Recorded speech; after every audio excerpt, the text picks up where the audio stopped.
Hey everybody, KC0VI Tom. As you can see, we're out here in the old number 1 greenhouse, or I was going to turn this into a shop, but over cleaning up everything and having a stock of all the flowers and plants left over, right Duke? So in the wintertime they move in here, and I was going to put a double door there so I can run the snowblower into work on it. Well, that's not going to happen. So that means I got to find a building or a shed this summer. Duke, he's on the trail of something, probably a cat turd. And I like to come out here once a week and just eyeball the plants. As you can see, the plants only last for a year. I can't remember annuals or perennials are gone. It's just that the ones that keep coming back. As you can see, we just got blossoms, we got buds. Over on that side, you'll see where I have to deadhead again. Even the hanging baskets, even though they look a little rough, they're still surprisingly very good. As we kind of pan around, I always check these, like it says, come out here. During the week, I'm just running in and out so much. And, but I just like to get in and just take a good look, check them. I'm going to have to water probably end of the week. Weather, we're done with our cold temp for a while. We, in a nice little pattern where we're going to be getting, highs in the upper 20s to mid 30s, lows in the teens. So we're going to have freezing at night, melting during the day. So that's going to make the morning commute or morning walk with the dog a little bit interesting.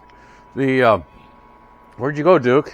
Even in here, even though the thermostat's set here at 40 degrees, you get back along this wall, on the perimeter wall.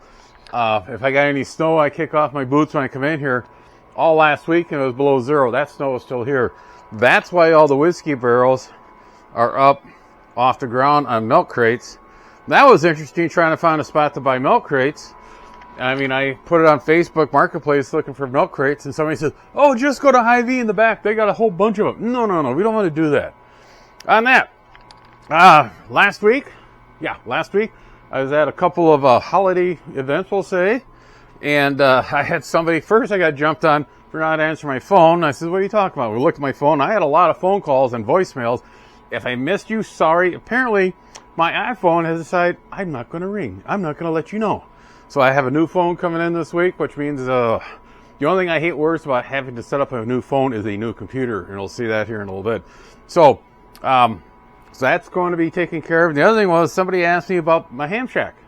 I said, oh, yeah, we haven't talked about my ham shack after we got rid of the Pooh, the Class C, and moved stuff around and realizing that the 991A, the Yaesu radio, will not fit in Tigger, the Tab 320. And I lost my dog. Duke! Oh, there he is. And why don't we go in to the ham shack? We'll have a quick tour. In the past, with all the radio gear in the camper, then in the wintertime we'd set a folding table in front of these windows and put it there. And now I can't do that because Walter, Smokey, and Duke, they don't want to give up this nice couch. Yes, Smokey, how you doing? So in here, we'll walk in, and this is my ham shack. Get down here. Over here, we'll start here on the left. This is Duke's cage. And when I first got him, it's just a wired cage with a blanket over. Gave him a place to go when I would go to work or had errands to do. I'd put him in there. And over time, he's gotten better. This is his favorite spot to sit, right there. Right now, I just leave the door propped open so he can go in there when he wants to, which is very seldom. We had a thunderstorm roll through back in September, shook the whole house. I think we got a nearby lightning hit, but none of the trees looked damaged and none of the equipment in the house was damaged, but it shook the whole house, and then he ran in there, and it took a while for him to coax him out. But he just goes in there now when he feels like it, and it's good. He's starting to be a good Crowley dog. Now over here, these I just printed off the 3D printer covers to put on the radios when I'm not using them. And you just plug in the mic, keeps the dust off, and cat prints, nose prints, animal prints. The didn't hold the button down long enough. There we go. And turn down that. And it's still left same frequency as on the RV net every morning. I kind of deal with that. So we got Duke's cage here. He can sit in there if he wants to. I got a new router I got put in because I found out my TP-Link is obsolete. No longer firmware. I found that out when I was working on the Starlink project. Up here in the corner, we got, this is the TV that's left over after all the TV shuffles out of the campers. That is a Jensen 12 volt. I got a AC adapter in it right now that they sell. Below it, I got a TiVo, and somewhere in here, there underneath on the floor, there is a Roku, and that's all getting changed here. I'm relaying out the home media center. Over here, this is the Crestron whole house stereo or house audio system. That's really nice. So that's going to change here. I'll probably have a video on that coming up. But down here, this is just cheap Amazon furniture. Pretty good. Comes in a box. You assemble it. Have quite a few beers assembling it. No real instructions, just a pictorial. I'm going to slide the base up. Here we go. Here in the corner is an old Radio Shack Patrolman scanner. I picked this up at a rummage sale for $5 because it's similar to the one that Dad had when we were growing up. And that's on all the time. I found a place for crystals, and we have the local repeaters, the Austin, Albert Lee, Glenville, I believe, are in there. So if I hear traffic on that, then I can fire up everybody. It's kind of nice at night when I'm walking through here. Just seeing those red lights, it kind of reminds me of my childhood because that thing was on. Dad would leave it on all the time, and it was just kind of reassuring. Next radio over is the Uniden Bear Tracker 885. We have a video earlier. I'll put that down below. And that's a CB radio. It's on 19 right now. I kind of listen to the trucks as they come in and go out of grain millers behind me. And every once in a while there'll be somebody talking about road conditions, or they'll need directions how to get somewhere, so I can hop on there. The big thing I use it for is the analog digital public service scanner built into it. That radio, you download a file from Uniden. It's available every Monday morning, and put it in there. There's a hockey puck GPS on the window. It will tell the radio where it's at, and it looks in the database to find out what frequencies it can receive. What I do is open up the receive range. It'll give the latitude, longitude of the transmitter. Then it'll say circle with a number behind it, either 10 to 15 to 20. And that's if you're within 20 miles or 10 miles of that location, it will allow the scanner to listen for that frequency. What I usually do as soon as I download that file, all the Minnesota and all the Iowa channels, I will open up to 50 miles. I used to do 100, but I was getting a lot of birdies, false connections, so I backed off to 50, and that seems to work real good there. And usually I do that like in January, February, so I got an updated list. The trunking system in Minnesota is pretty stable in the southeast part of the state where I'm close to. Here in Iowa, again, we're still in the Wild West. We got some places are still switching over to the 700, 800 channels. The 800, 900 channels are all gone. They're full. And so they're using the lower 700 ones. And there are some counties that are still staying on the VHF. Mitchell County is still on the old VHF system. They are not going to upgrade to the new system. The sheriff decided it was going to be too much of a burden on the taxpayers.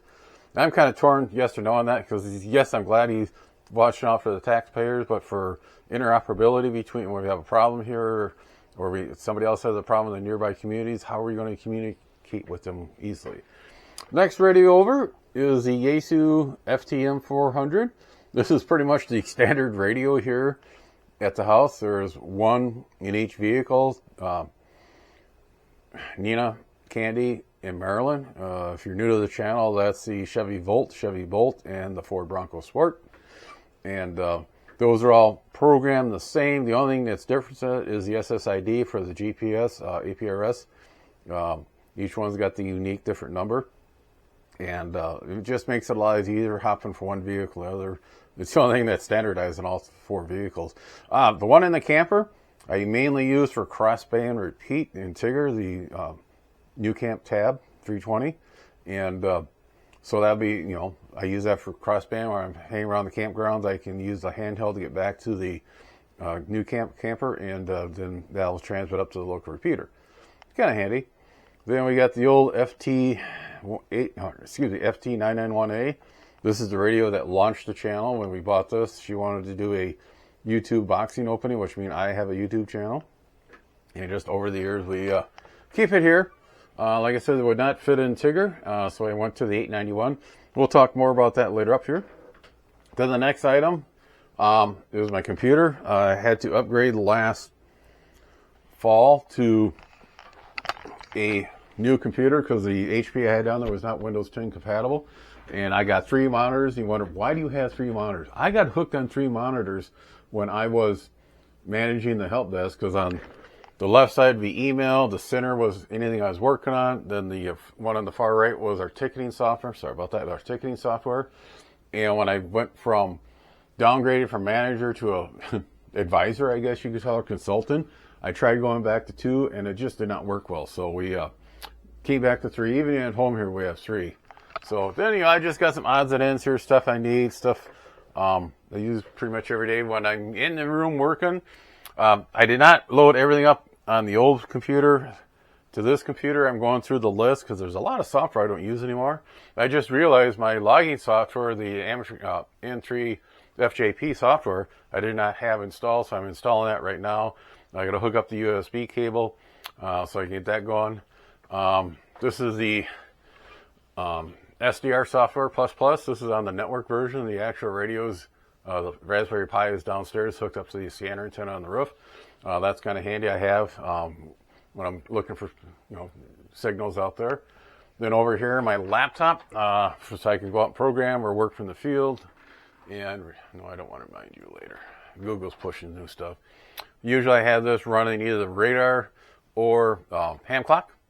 And I got my hand clocks up and running. We better talk about that in the next video on hand clock. There is a line that you have to change, and or it'll crash. So we'll talk about that here later.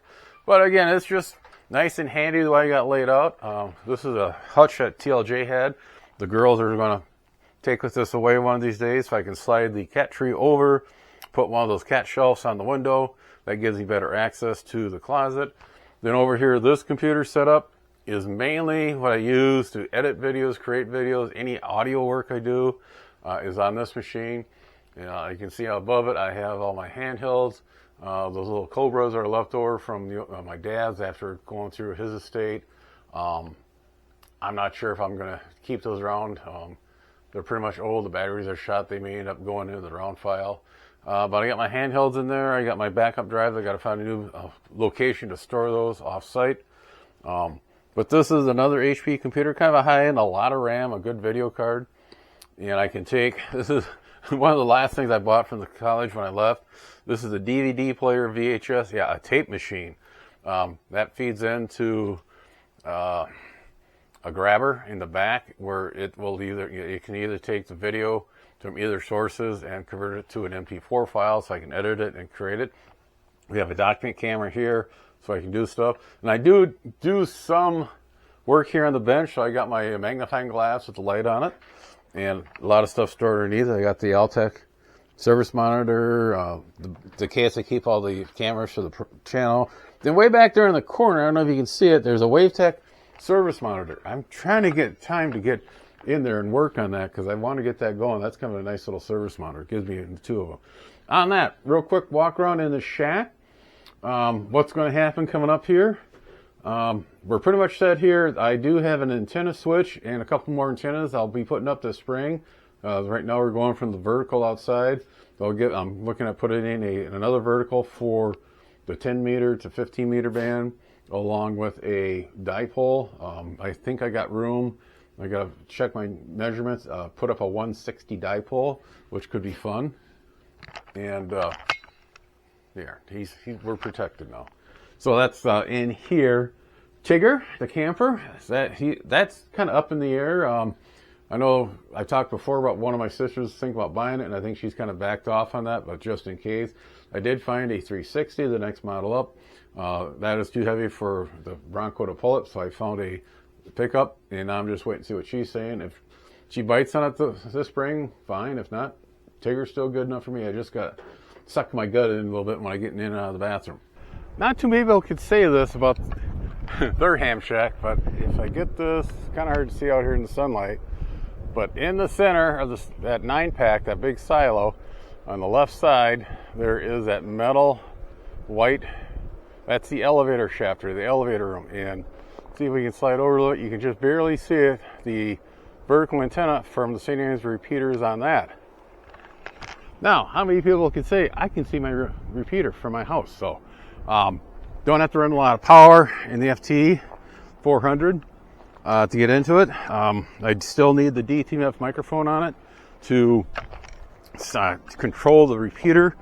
What we're doing right now is, this is going to be a surprise, I don't want to get it, but I can change the ID. Actually, it's more of a announcements through here.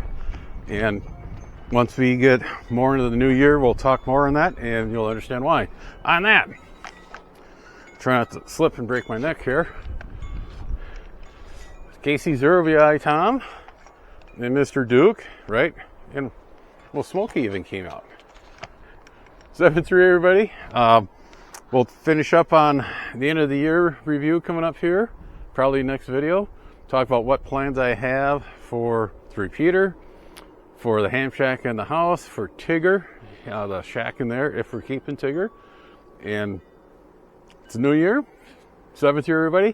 Be sure to tell your friends, neighbors, other hams. Subscribe, hit that bell to get notification when new videos come out. Add comments below. 7th year, everybody.